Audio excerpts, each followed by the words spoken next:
गांधारी ने कैसे दिया 100 पुत्रों को जन्म, 100 कौरवों के जन्म की अद्भुत कहानी।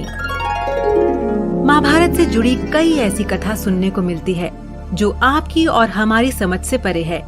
ऐसी ही एक कथा 100 कौरव के जन्म से संबंधित है। आपको ये सुनकर तो आश्चर्य होता होगा कि आखिरकार गांधारी ने एक साथ 100 कौरवों को कैसे जन्म दिया था। इससे जुड़ी सच्चाई कम ही लोगों को पता होगी, लेकिन आज आपको इस रहस्य के पीछे की सच्चाई पता चल जाएगी। कौरवों के जन्म का रहस्य।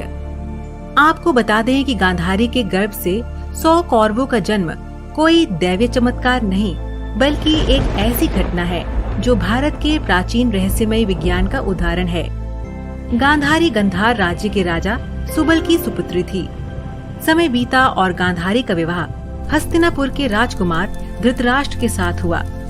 चूँकि धृतराष्ट्र जन्म से ही अंधे थे, इसीलिए गांधारी ने भी आजीवन आँखों पे पट्टी बांधने का फैसला किया और आंखें होते हुए भी नेत्रहीन बन के रहने लगी। कौरवों का जन्म। शादी के कुछ वर्ष बाद गांधारी ने 100 पुत्र और एक पुत्री को जन्म दिया। कुरुवंश के होने के कारण गांधारी और धृतराष्ट्र के पुत्रों को कौरव नाम से जाना गया। 100 कौरवों का जन्म इतिहास की सबसे विचित्र घटना है। गांधारी को बचपन से ही धार्मिक कार्यों में बेहद रुचि थी। आपको बता दें कि गांधारी को भगवान शिव का अनन्य भक्त माना जाता है।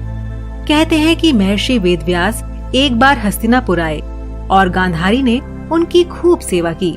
गांधारी की लगन और आस्था को देखकर महर्षि वेदव्यास ने गांधारी को 100 पुत्र होने का वरदान दिया। महर्षि वेदव्यास के आशीर्वाद के अनुसार गांधारी गर्भवती हुई। गर्भ धारण कर लेने के पश्चात भी 2 वर्ष व्यतीत हो गए, किंतु गांधारी के कोई भी संतान उत्पन्न नहीं हुई। इस पर क्रोधवश गांधारी ने अपने पेट पर जोर से मुक्के का प्रहार किया, जिससे उसका गर्भ गिर गया। उधर वेदव्यास ने इस घटना को तत्काल ही जान लिया।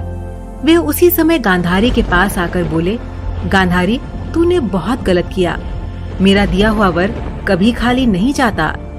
अब तुम शीघ्र ही 100 कुंड तैयार करवाओ और उनमें घी भरवा दो। तभी गांधारी ने एक पुत्र की भी इच्छा जताई।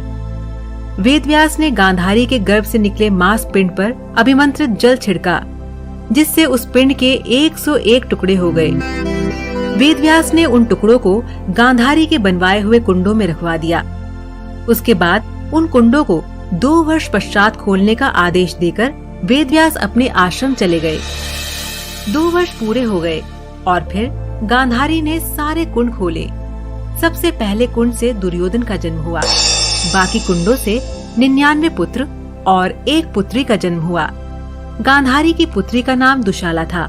ऐसा कहा जाता है कि जन्म लेने के बाद ही दुर्योधन गधे की तरह रेंकने लगा, जिसे देखकर पंडितों और ज्योतिषियों ने कहा कि यह बच्चा कुल का नाश कर देगा, और ज्योतिषियों ने धृतराष्ट्र से दुर्योधन का त्याग करने के लिए कहा।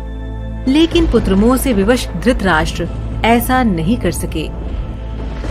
तो दर्शकों, हम उम्मीद करते हैं कि आपको ये वीडियो पसंद आया होगा। जाने से पहले हमारे इस वीडियो को लाइक और शेयर करना ना भूलें